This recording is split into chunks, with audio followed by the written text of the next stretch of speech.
election. Well, I thought I'd start with some potential good news.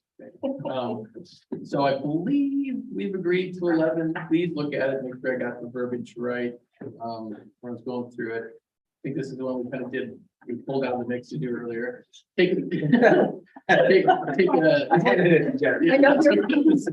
There's only 2 copies because it's TA and we're done with it. Not we'll have to figure it out, but I figured just look at it when you go to caucus to make sure we got it right.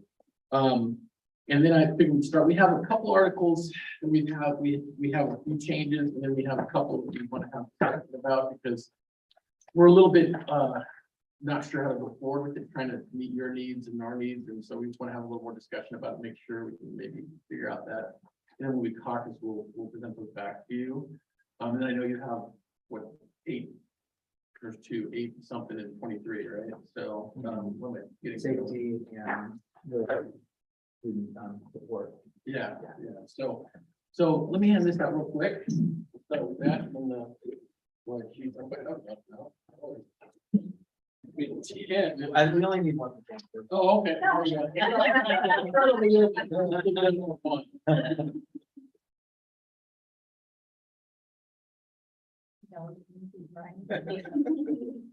I brought my reader, so I'll get it. I can keep it out here too. Thank you. Yeah, you got there. That's okay. That's okay. Yeah, let's do that. Yeah. Okay. Want to make sure I'm looking at from. Yeah, I'm walking around. Yeah. I'm just taking notes.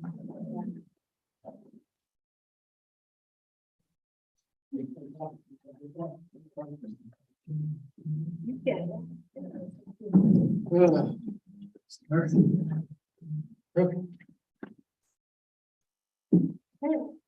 What do you say first? Yep. We're gonna start with 10. Okay. Now, obviously, we have other things tied into 10, but we wanted to talk to some of the language pieces here. Wage stuff, we're still working on stuff. I think the front we were all agreeing, stuff are all green. And then the second page, we already talked about 10.2.3, and we would like to accept the schedule thing there for the degrees. What agreement we have. And then just- Mary, can I have you pause and go back to 10.1 now, because there's some other language that we put in there that I don't see represented here. So can I assume that you're not accepting that piece? Probably right, but let me double check just to make sure we don't look at it. Right.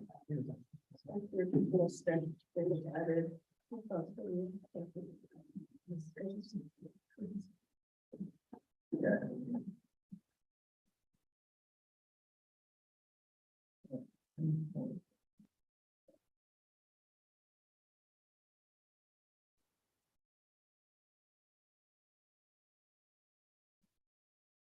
Actually, I think we're okay with that language. That just didn't copy it. We didn't copy and paste that over. About the responsibility of the employee to contact HR. That Am I component. wrong with that? That was okay, right? Yeah. Yeah. Okay. Let me make a note on that. We'll correct that and email it to you. Thank you for catching that.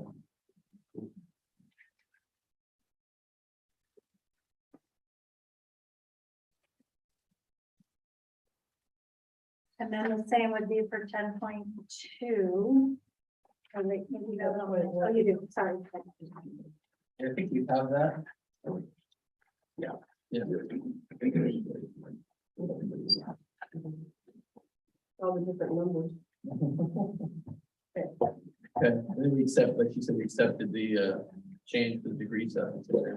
Your language. And then the wording for the academic classification, working on the classification.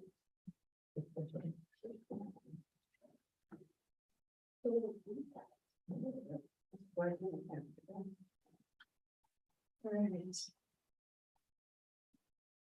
10.4.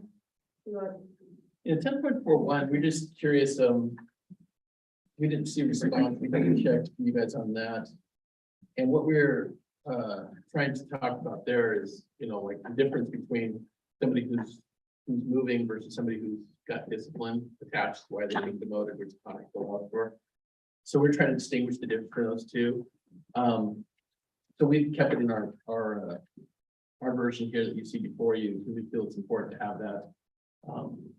So you can, if the people are moving, they understand they freeze out until they get caught up with the wages, but you don't lose a good employee because of them having to drop, down a bit. Is the idea behind that. And then the other one obviously is just clearly, we're talking about discipline, so that's part of discipline, if they're demoted. We didn't, I guess, respond because we weren't interested in changing our current language. We look at it if someone wants to apply for maybe a lower paid position, that they would be paid on that range. So you're saying they're paid, if we want to use an extreme right at the very top, range 23, and they want to move maybe to a range 5, and they're paid. That's just, we have some issues with that particular piece. Okay. That's based on a voluntary transfer. If someone's involuntary, we always tend to work out an agreement and outline that in writing based on that. So would this language be a little bit easier if it specifically talked about a voluntary transfer versus like just somebody moving? Well, I guess maybe help me understand what your difference is, because I think our current language is clear about when it's voluntary or involuntary, so. I thought the current language. Let's take a look here for us.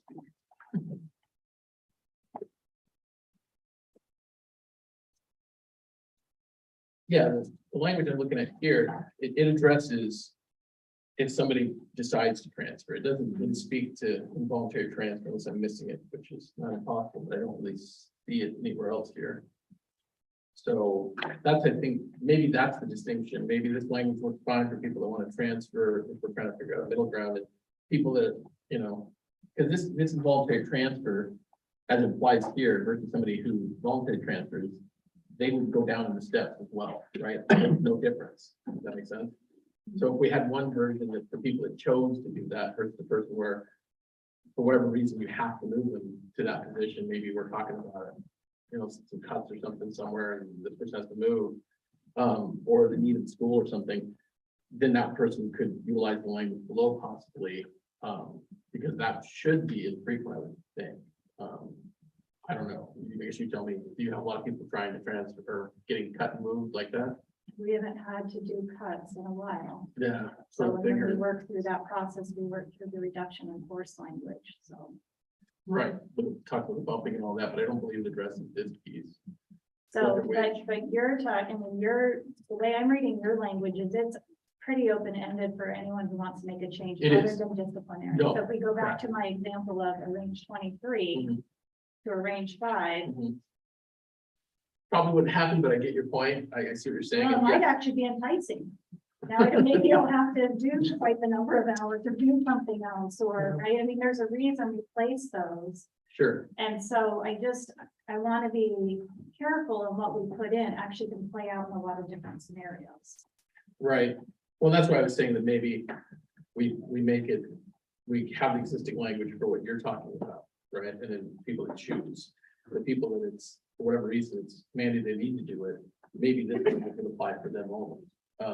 The 10.4.2, Point one of ours, that language would only apply, not if somebody moves on their own, but if they are having to move for some reason. okay, You know what I'm saying? Like, then it would be more of like the exception, occasionally if it happens, they didn't choose that. They actually are being forced into it for some need at school or some, thing like that. It would allow them to maintain their wages until such time as they get caught up with, right? So they wouldn't get raises either, the other side of that, but there's a little bit of shared pain there, I think. But that's something that we could maybe move towards that direction so that we're covering those folks that are involuntary transfers, right? That are not. Does that make sense? yeah, I'm wondering if we want to have that conversation where I see that happening is typically in a reduction in force. And so I'm wondering if there's language specifically want to discuss in that particular area versus trying to think of when it might play out in another scenario. When we've done that, which doesn't happen often, it's because we've been working with someone. We actually write an agreement specific to whatever the situation is, and all of these details are outlined there. So right now, our current language is what we're in support of. Okay. Yeah, let me look at that section and I'll go back and take a look at that section and see, maybe, I don't remember seeing something like this there, but I definitely could look at it, or we could maybe even add something if that's easier.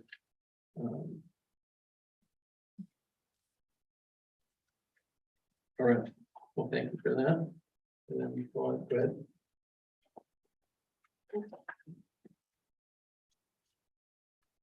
10.5.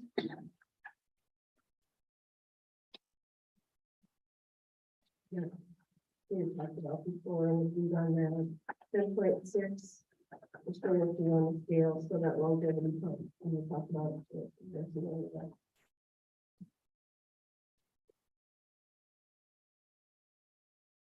And that's still kept that sentence about the top step of the salary step.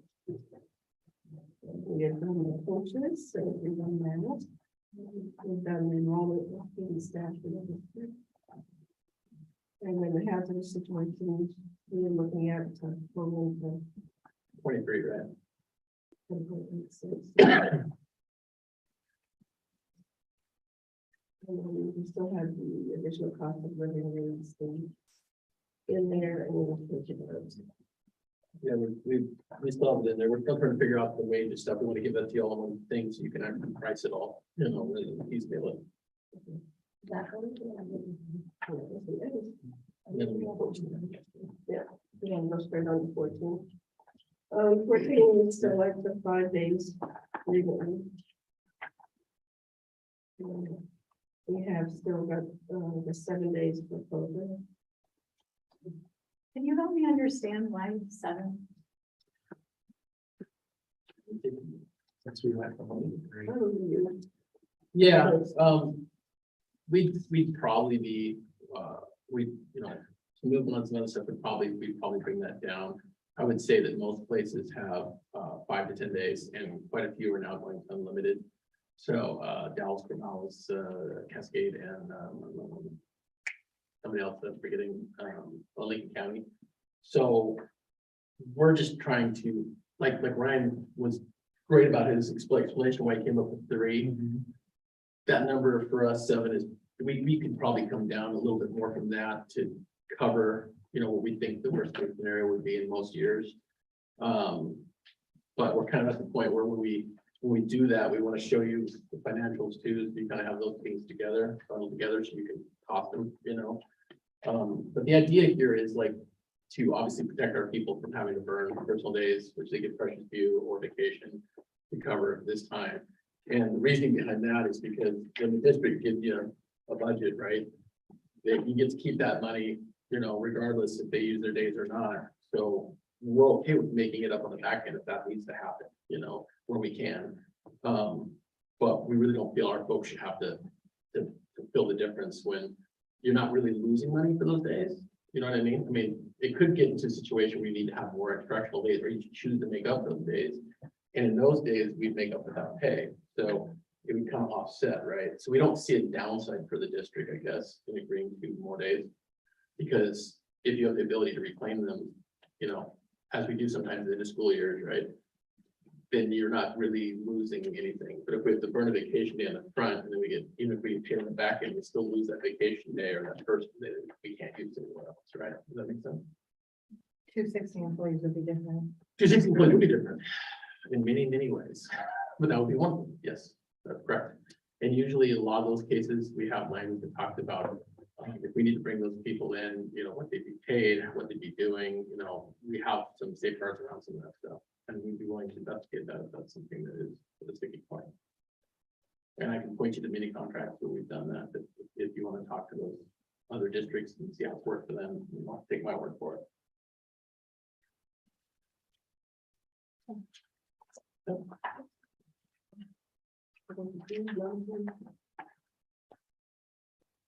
Well, so if you go to the next page, you'll see like personal leave time struck out. Because let's say we settle on 5 days, picking a time, right? We would probably institute something and say that they would use that personal leave after 5 days, right? But right now we don't know the number, so you'll still see some of those strikeouts for that reason. So in the next couple sections, yeah. Okay. All right, 14.7, 16.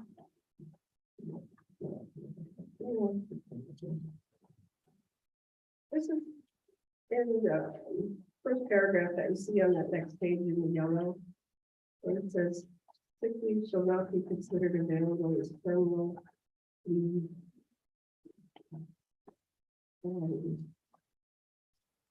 Wait, which number are you on? It's 14 point Yeah, it's like the third full paragraph down. 14.7. There's the only yellow on the page, except for the jersey. So if you're dying, does that mean you can't use your sick leave? I mean, it seems kind of heartless, not parts, to say sick leave will not. It says right, will not be considered available as terminal leave. And I thought I heard that you guys, when people are sick like this, you were already paying them the time accrued. If someone's out sick, then they're paid if they have sick leave. If they have, Use it up, right? absolutely. Even if they're out for the terminal illness. You don't get to designate. I think this is being read maybe in a different way. This is actually not about a terminal illness. It's about if someone's using it based on running into the end of the school year. So you use, if someone is out, you're using your sick leave. If your number is a sick leave thing, then you have access to Right. a sick leave thing. So use all leave you can before you move to an unpaid status, So even outside of the. So, yeah, if you run out of your FEMLA OFLA and you still have sick leave on the books, you still get to use that. Yeah. Absolutely. So what are you saying this language means? I guess we're struggling with it because it does feel hard, unless it means something different than we're thinking, right?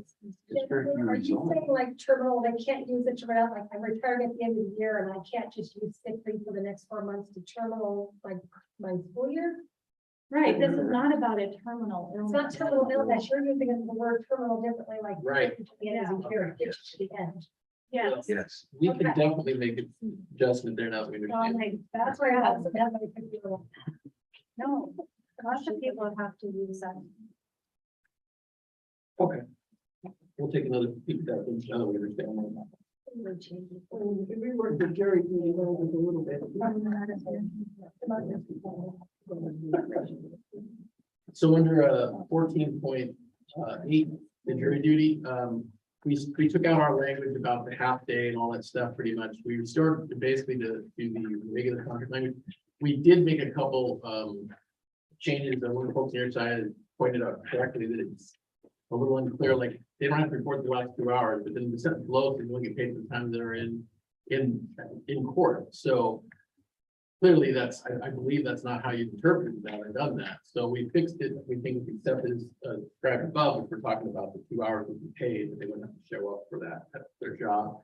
I think that fixes that because like one of the people on your side brought that up and it was a good point. We did remove our asks to make it 50% or half their shift or whatever. We pulled all that language out, figured we'd give it some more time to see how it works. And the other alteration you see below there in yellow is just to be really clear that same thing for the people down below, the night shift folks that would be, how they get paid for the time. It says they don't have to be there, but again, we're not being clear that they would be paid. Although I think that has been your practice. But that's only meant to clarify, not to change the meaning of that language, the two alterations in there. So we haven't moved everything else. And then so that the last sentence, it took off the first part, and said employees should be able to cash out 50% of the sick leave upon separation with benefits. And this is something that I haven't done when I worked for the state of Kentucky. It's a common practice to cash out all or part of your sick leave. And it varies from this district or job to job. So I do want to point out under 14.10, the last line of that first paragraph, we're actually not in agreement on. Yeah. Are you talking about, I thought this was your proposal, you didn't want anybody for the first 6 months to be eligible for leave. No, ours is probationary and our probationary period is longer than what you want. Right, in 6 months, yeah, okay. So. So can we change that to probationary and be okay? Yeah, because our probationary language is 9 months. For now.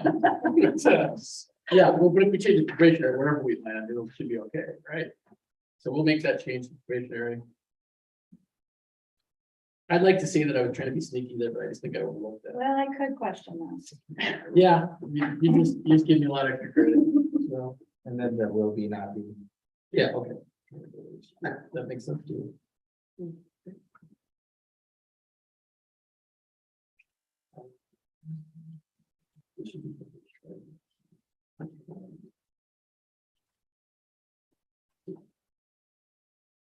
It's got-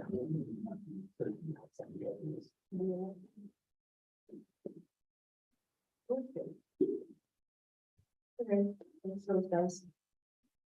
All right.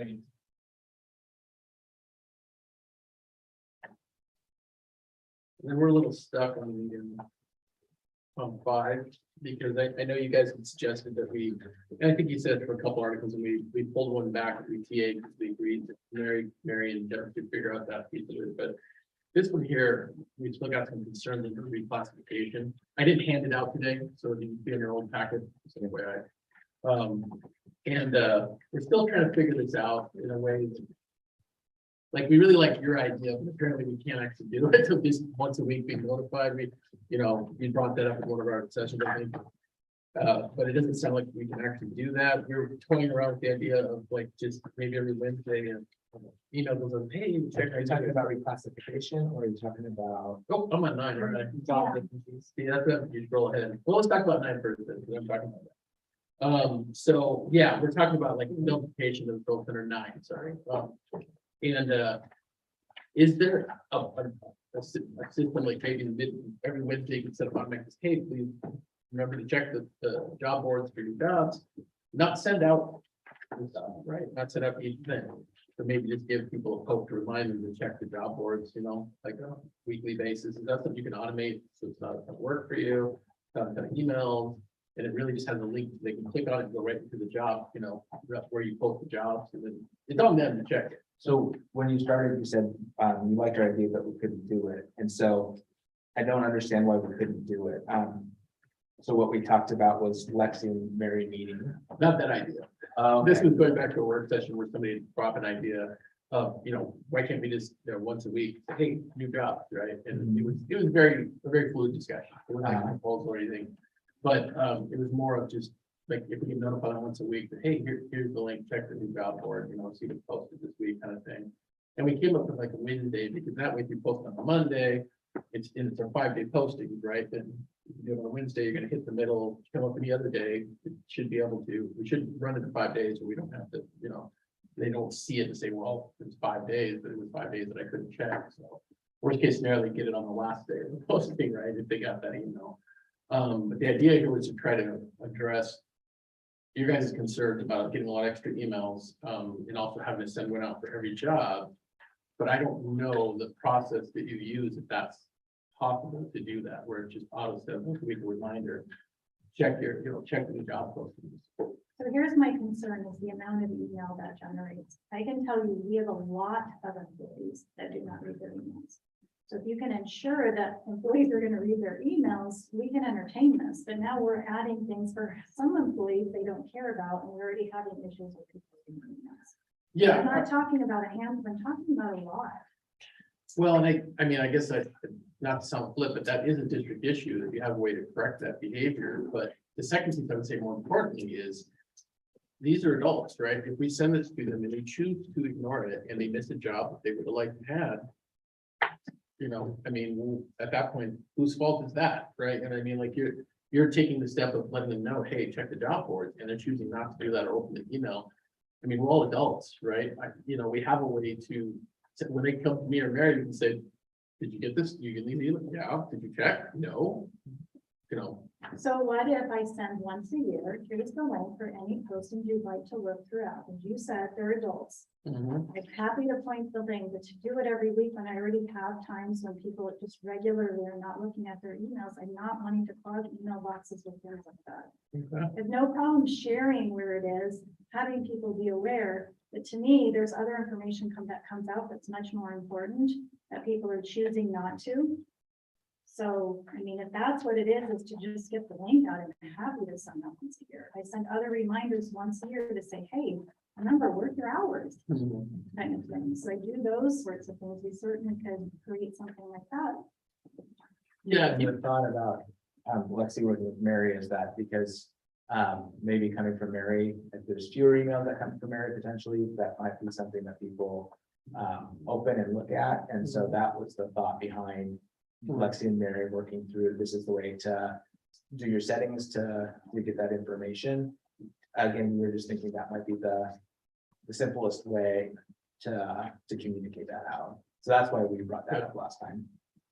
Okay, yeah, I hope that's helpful. All right, well, let's take a look at it. I mean, we're trying to figure out how to pull something back to you, so that is all helpful information. So we're gonna talk it, we'll try to get you back something as soon as we can, with that, with some of that incorporated in there.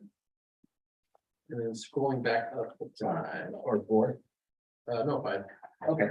I think we're done with 4, aren't we? We thought we were. That's it for you.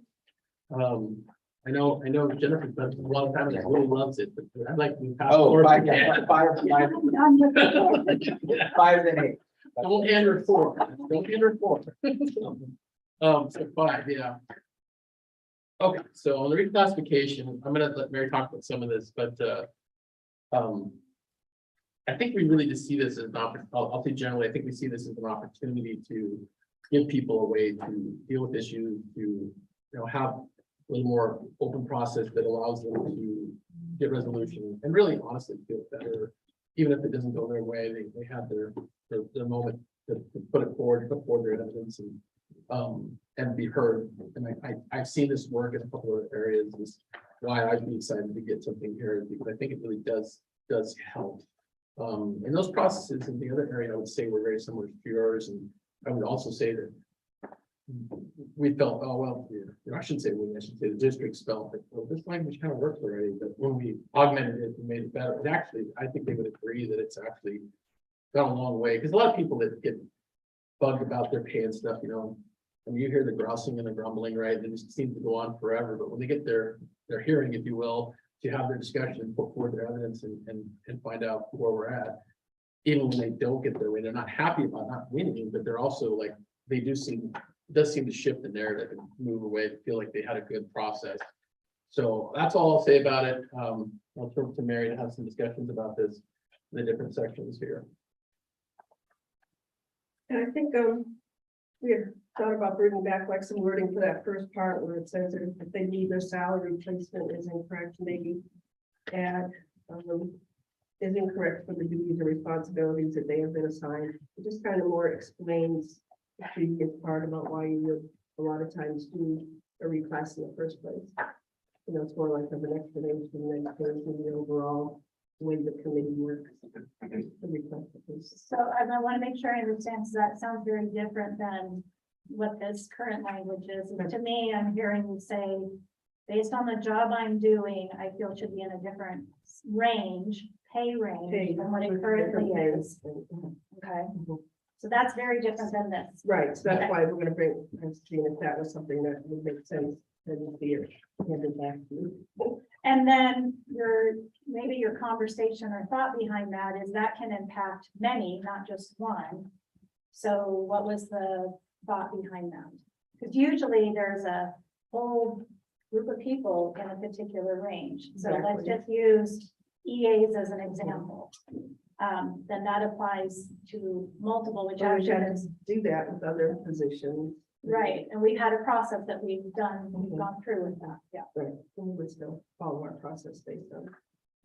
I mean, usually it's kind of specific to certain situations. It's not always a big general. I don't think we've ever hit a big, well, we did with the life skills. Right. But that we did through a different process. Right. But I mean, there was a process to Right, it. there was a whole It wasn't just- process to it. Yeah, we wouldn't stop that process. So that's, I guess I'm trying to understand, it's based on what you're talking about, is it for a group? Because most often people are within a group Correct. than in a single. So is. Well, a lot of times it's that person in that group wanting to move to a different, So for take their position and move it elsewhere. right, usually they're trying to think that, well, I'm not doing what this group that I'm in is doing. I should be in this group. But that's the reclassification process.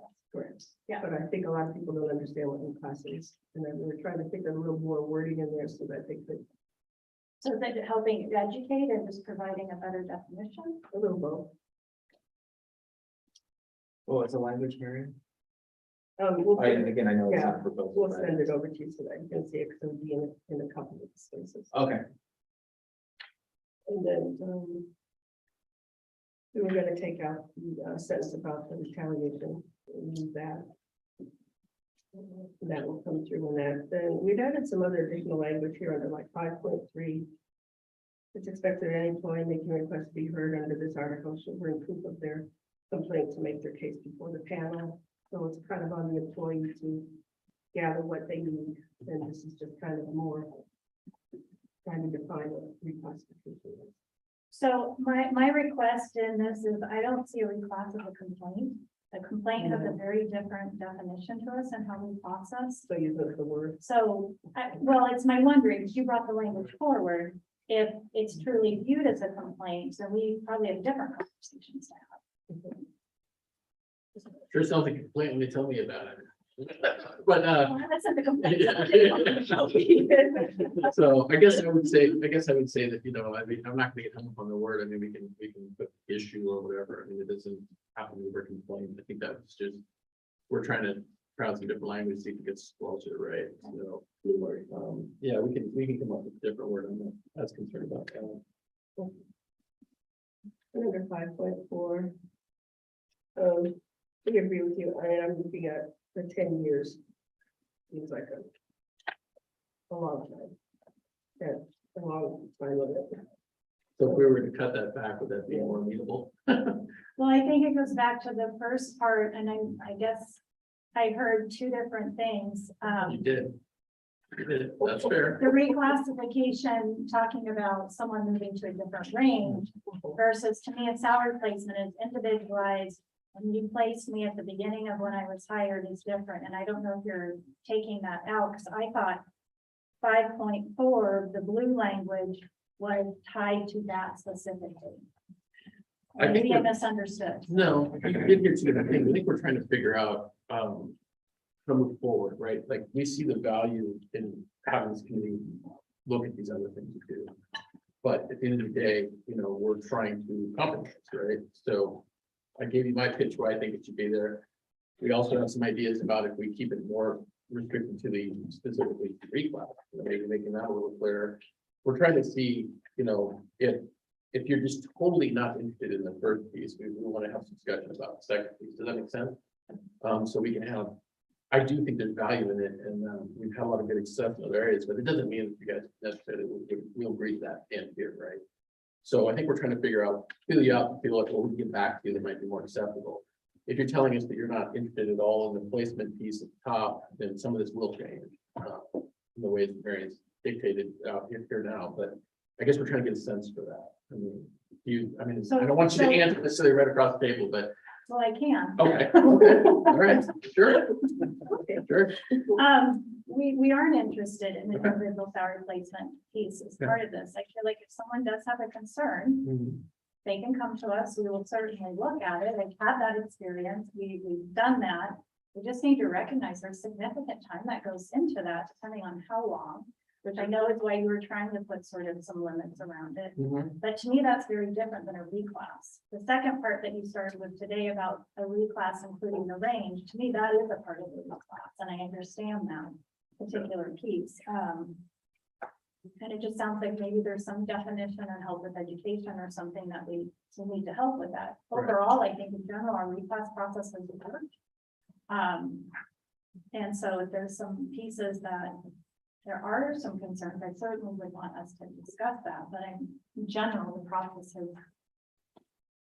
Well, it's helpful because then when we come back, we know we can hand you something you might look at a little closer. It's more in your what you're interested in, so. So. What did you want to ask? Yeah. No, because I can't say either. Just for our, since we're going to go back and discuss this, would you tell us what the district process is if an individual had a complaint about their wage, about the classification of their wage, they didn't feel appropriate? What is the district standpoint on the process? So when I've received that, based on time, I've gone back and pulled that individual's application, looked at contract language and how it was in place at that time, made sure that they were placed accordingly, looked at that, and was able to share that information back. That's the process, because we have language in our contracts at different points that describe what it was. If someone 5 years ago, the language was different than it currently is. We've added new language to our contract. We have to go based on when they were hired, based on the contract at that time. And just a follow-up segue to that, if you told that to an individual and they weren't happy with the answer, do they have any next step appeal or anything?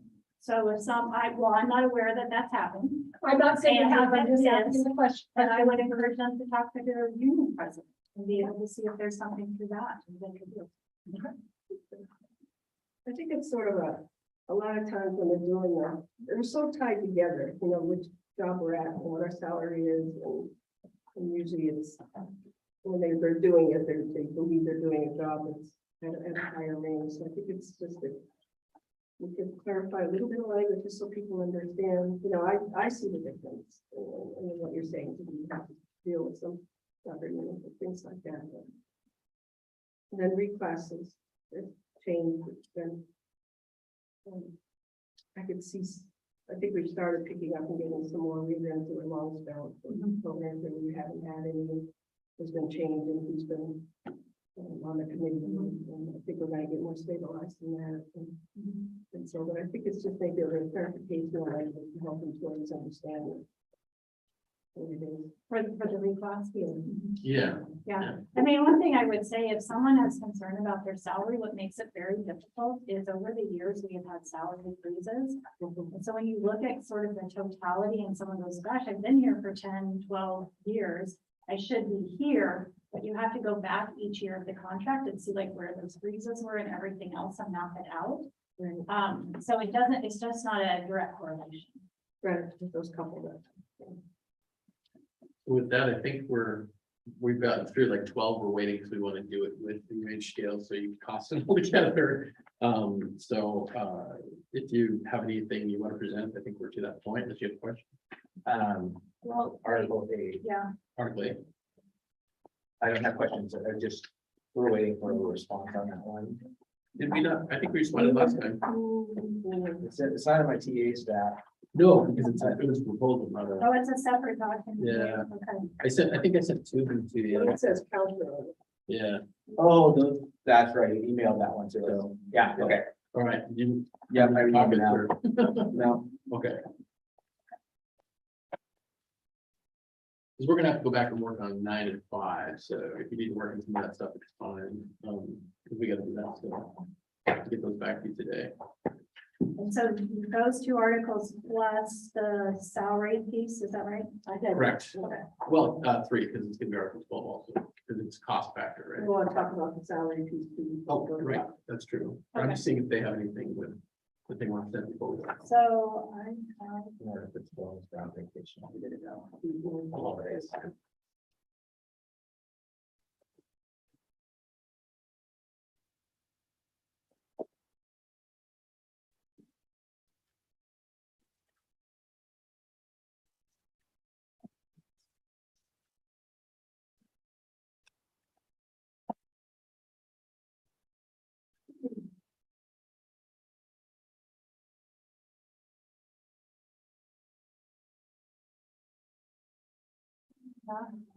copy. I guess that down here, it's just one page, right? Yeah. So we needed to get back and follow up on Article 23, and then that one piece about hazardous situations. And so our approach to that, when we talked about it, and we mentioned Article 23 was put in place, we were talking in general about safety. And some of your language is getting very specific about students. And so we wanted to actually not lose the general safety work place for the district.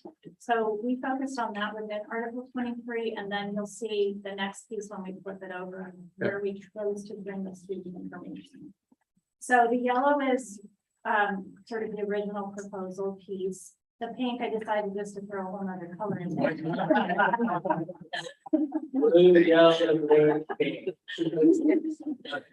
So, in for number 4, the piece that we're adding, I think just maybe to bring some clarification is the additional break is separate from the regular. And I think that was a piece that was within her proposal, not the full thing, but a component. And then number 6, some of the language is specific to students, so we weren't completely taking that out, but maybe adding some clarification as well. So if any student is causing injury to staff members on a pattern or routine basis, school administration or employees subject to injury may request to convene a response team in order to review, and if needed, update the student safety plan. Once the request for review is made in writing, the response team has 10 work days following the date of the request to conduct a review and inform the employees of the outcome in writing. You had a lot of additional information, and it's not so much that we're opposed to that, but actually that's detailed that happens within a process, like with any investigation. There's things that you do. We didn't feel it was necessary to put into the contract. It's just general good practice to do when you're gathering information about a situation. So we're hoping that this at least recognizes, yes, we want to make sure that we've got a process in place. Then below the line is where we took two pieces. The original MOA that we did about the hazardous materials, and then the other piece about the hazardous situations that Isaac shared some examples with, and tried to look at it from kind of a larger view of when we work with students, we're seeing different things happen. And so we kind of combined and put these pieces in place. That'll give you a moment to look at it.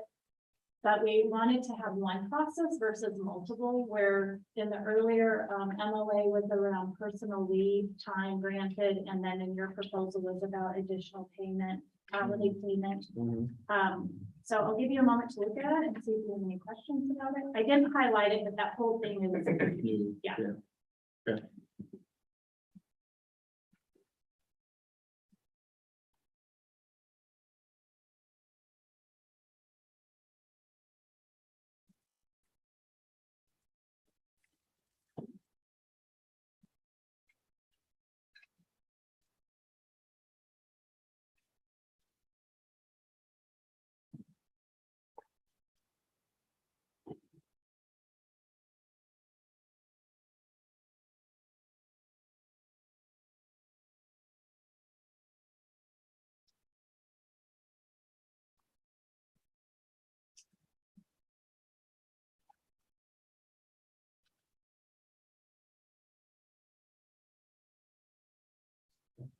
I don't have any questions on that. It's pretty straightforward.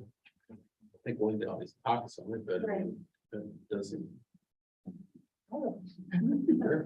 Would you please maybe, like, if kind of doing it from the perspective of they were explaining it to the principals or the finance senators on how to process this, because some of the like incident reports, and you're talking about the student incident report or the staff like injury report, or and they are saying to you, and then also to this management, which is not a process we deal with on those yet. Just pretend you were like saying, hey, we disagree to a contract and we need to implement. Can you tell me how we can see you do it?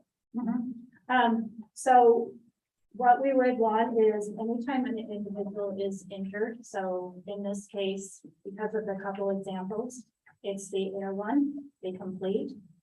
There's also potentially the student behavior form, if that stays at the school. 801 already should be coming to risk management, but move HR in, so we can make sure that we're processing accordingly in order to be able to pay the individual through payroll the additional compensation. So anytime there's a situation, employee needs to notify their supervisor, fill out the forms. Forms should then be sent to district office, which would include myself and the student.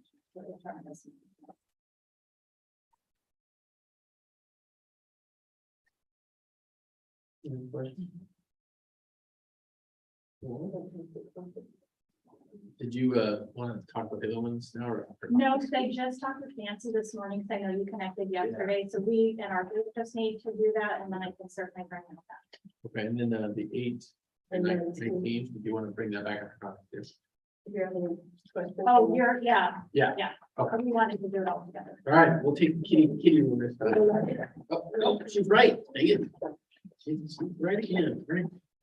So we do have some questions about the salary schedule because I noticed we did present that. We can do the bundle of all the cost stuff. And yeah, Mary had some questions and some concerns you want to bring up with that. Olivia and I had some conversation and trying to wrap my head around. I mean, our contract all understand that between our rangers was to be 5%. And then when we go through this and the amount is varied, I don't know when it changed. I think it was when we started with the dollar amounts, which kind of threw it all into a group. And then across the top, it was supposed to be the difference 2.5 and the fees and whatever, and that hasn't been either. So we're having some conversation about why, I mean, it wasn't anything in record to us saying that it had changed, that we were gonna change the 5% or that we were gonna change the other things that we done, and it was only some conversation on this, so we can understand better. Yeah, so when the proposal from the association moved from a percentage COLA to a flat dollar amount, we clarified starting at the bottom or across the board, and that your proposal was to every cell on the salary schedule. That changes your percentage automatically when you do it that way. That was the proposal. That's what we agreed to when we came to whatever dollar amount that was at the time. That changed the salary schedule that we all signed off on. But to do both was not a part of the proposal. To do continue percentage and, because that's actually a more significant cost that we would have had to been in more discussion about and probably would have landed somewhere else. So when that happened, both bargainings moving away again from that percentage from that first, what I call the cell, the first step on the salary schedule, because everything, the percentages were all built based on that across and down prior. But once you move with the flat dollar amount to each cell, that changes everything. The other thing is when we talked about it, one of the things we talked about this quite a bit, has been that when we change from percentages to dollar amounts, that had a larger percentage of impact on people who are at like step 1 and step 2, and people that are at the top end, because percentage wise, a dollar has a greater impact on somebody who's making 14.17 than 20.27. So as soon as you do that, then you're no longer utilizing percentages, and that's when I know when we've been working on this, one of the things we've been talking about is how do we account for folks at the bar, kind of at the higher end, because the last 2 times we've negotiated, it's been based on a flat dollar amount, and that has had less of an impact on those people making 20.27, like as an example of this, on the high end of longevity versus 14.17.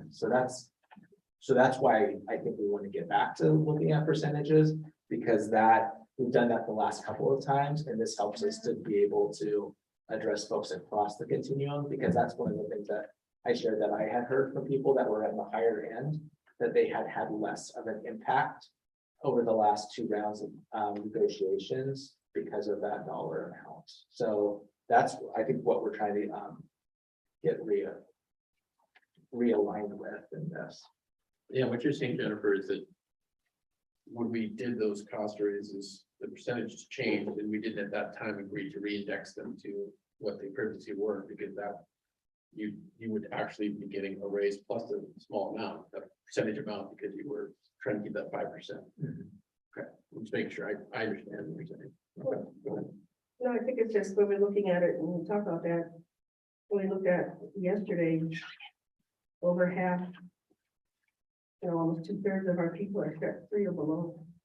And that's, the numbers, that's wow. And then we look at the other part, we're about 9, there was only like 11 people, and then so another little bundle is in here, stuff in ABC health. It was, sorry, but I mean, it was really eye-opening to look at that again and see where all our people are. So we're trying to figure out a way to, keep the few that we still have here in the middle, and then make it so that these people down here can actually stay with us and not have the constant turnover in the positions, which I know we all want, just the retention stuff. One of the things I'm hopeful about is that, as you called it, ABC Health, but having steps that move up annually, I think that in itself is really valuable to people, because it won't feel like you're stuck at that. We still talk COLA, but you're stuck on those steps for more than 1 year. And so I think that is gonna, as we get people, that was gonna help to try to change where they're kind of the hydraulics of on the two ends happens, because there'll be people who are moving through it. Where it's stuck. Right.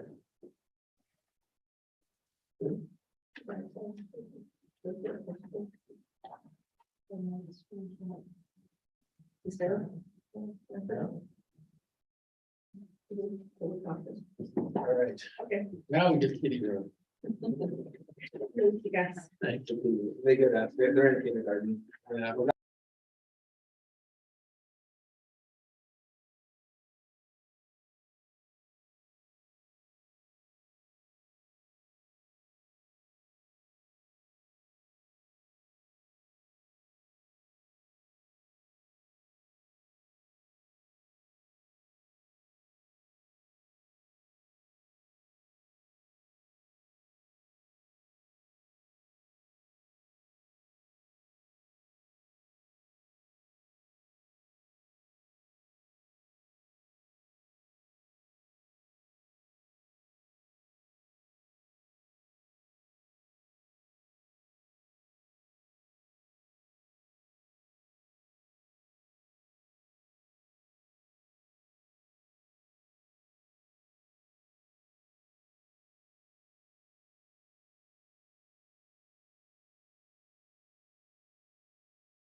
All right, so we'll start with Article 5, reclassification.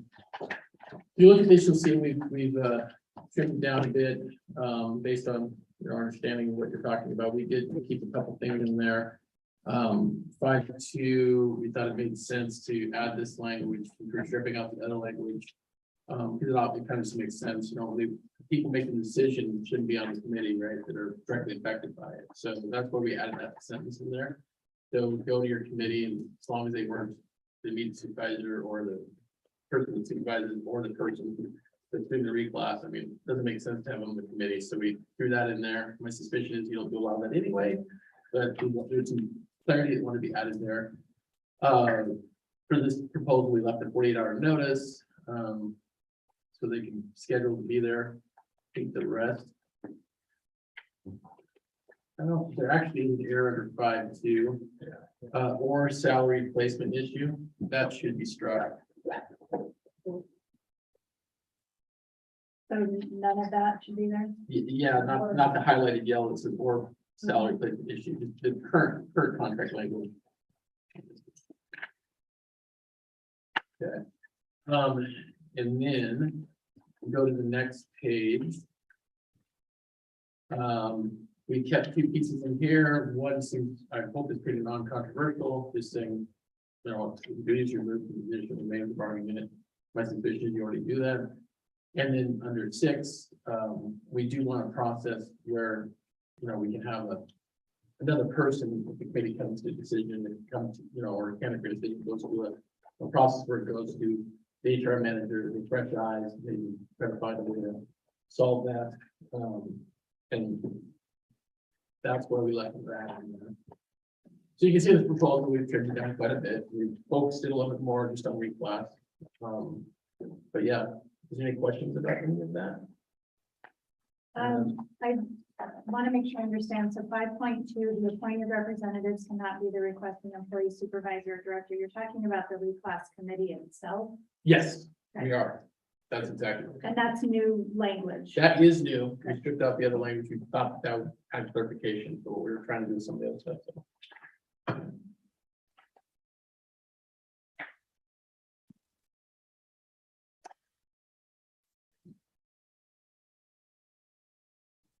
Hear any other questions? The next one, this is vacancy job posting for promotions. For some reason, the 9 got cut off on the previous page, but okay.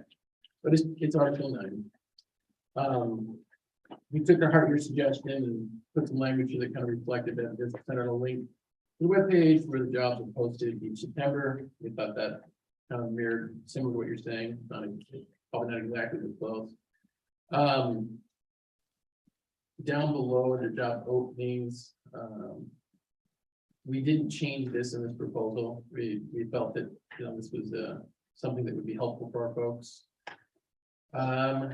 And then down below under the next sentence where it starts with once, I don't know how much we talked about this, but the idea here is that a person can't request this meeting if they don't know if they've been, if somebody never gets back to them, right?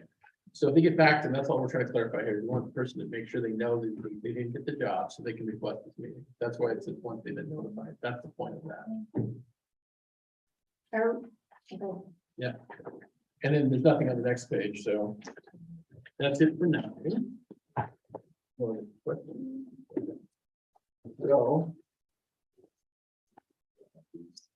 Supposed to go. This one. It's part of 9, it's pushed on the next page. Oh, got it. Yeah.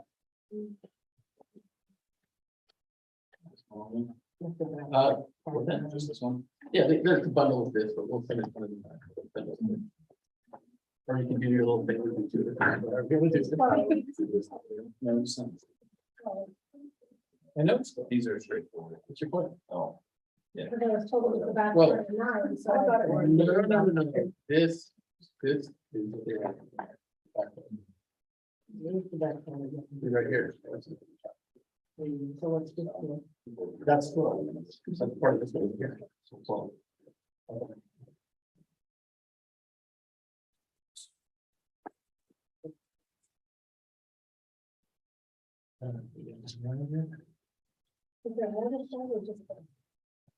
when you have the budget, the holiday thing. there should be one there. That's me. All right.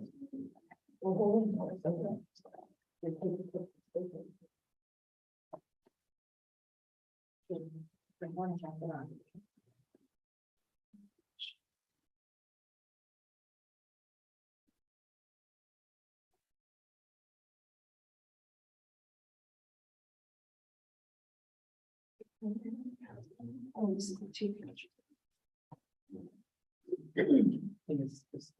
No, it's 2 pages. Oh. But they're-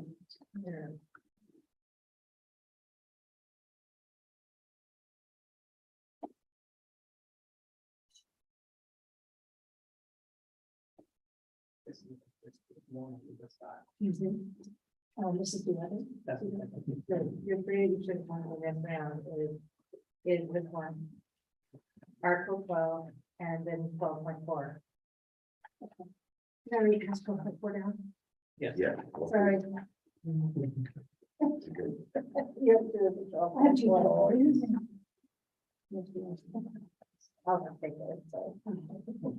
Wait, got you all.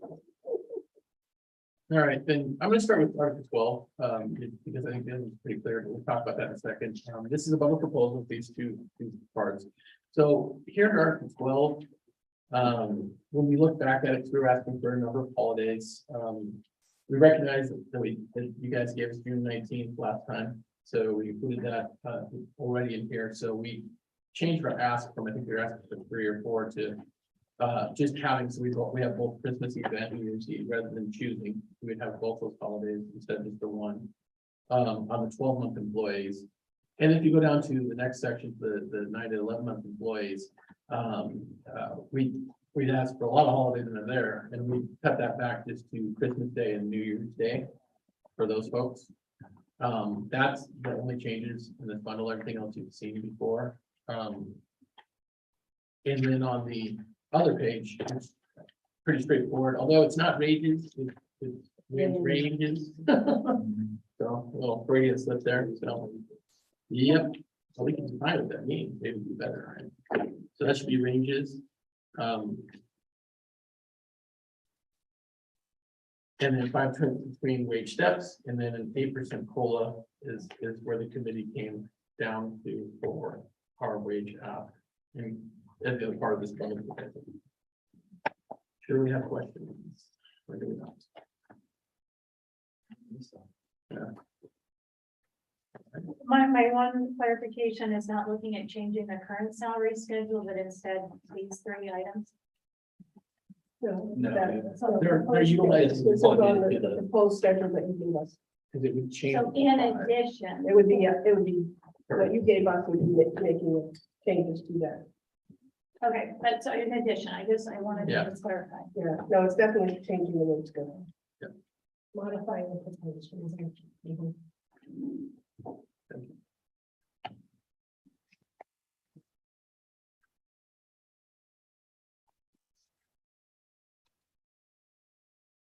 All right, so next time, you guys will come with those things that we've provided to you, and we'll bring you 23, since we're going to talk about it. Okay, and then, we're gonna change it to 2 o'clock, correct? Yeah, is that okay? And we'll make that change right now. Okay, perfect, appreciate that.